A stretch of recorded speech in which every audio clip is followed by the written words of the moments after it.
What if one day the vibrant underwater cities we call coral reefs simply disappeared? A chilling thought, isn't it? Yet it's a reality we're inching closer to every day. Our coral reefs, the rainforests of the sea, are under grave threat.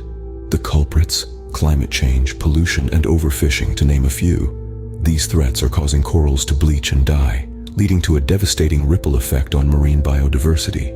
You see, these reefs are home to a quarter of all marine species, so their decline could spell disaster for our oceans. But it's not just about the fishes and the sea turtles. Human communities, too, rely heavily on these reefs. They provide livelihoods for millions of people around the globe and act as natural barriers against storm surges, protecting coastal towns and cities. Given this dire situation, what can be done to save our precious coral reefs? We're about to dive into that, so stay tuned. Enter coral farming, an innovative solution that may just turn the tide in this underwater crisis. Imagine this process as a nursery, but for corals.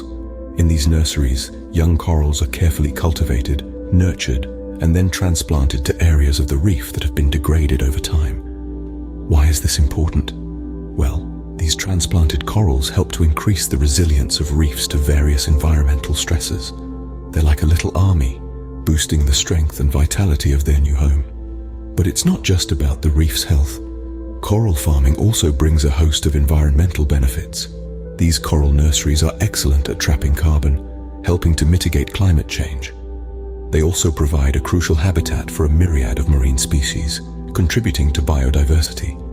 Plus, they offer shoreline protection, acting as a natural buffer against the powerful ocean waves. Coral farming offers a glimmer of hope, and one country is making significant strides in this area. Indonesia, an archipelagic nation with the highest coral diversity in the world, is leading the way in coral farming initiatives.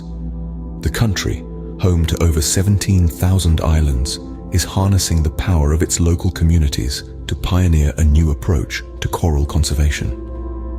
At the heart of these initiatives are the local communities, who are being trained in coral farming techniques. These include fragmenting, or breaking apart healthy corals, and then attaching these fragments to underwater structures where they grow and eventually form new reefs. It's a hands-on process, requiring careful handling and constant monitoring. But the results are worth it. Coral farms are springing up across the Indonesian archipelago, turning threatened ecosystems into thriving habitats. These coral farms, often referred to as coral arks, serve a dual purpose. They not only regenerate the coral reefs, but also provide a source of income for the local communities.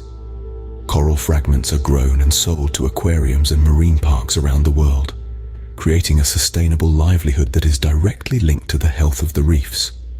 Supporting these initiatives are the Indonesian government and various non-profit organizations. The government has implemented policies to protect the reefs and incentivize coral farming. Meanwhile, non-profits provide funding, training, and resources to the local communities. Together, they're creating a network of support that is helping to turn the tide in the fight against coral degradation. Through these initiatives, Indonesia is not just saving its reefs, but also setting a precedent for the rest of the world. It's a model of conservation that is both sustainable and inclusive, involving those who are most affected by the health of the reefs. It's a model that shows how we can work with nature, rather than against it, to preserve these vital ecosystems. The future of our coral reefs may be uncertain, but with efforts like these, there is certainly hope. As we continue to innovate and adapt, we're finding new ways to protect and restore these underwater treasures. And in Indonesia, we're seeing how the power of community and a commitment to conservation can lead to real, tangible change.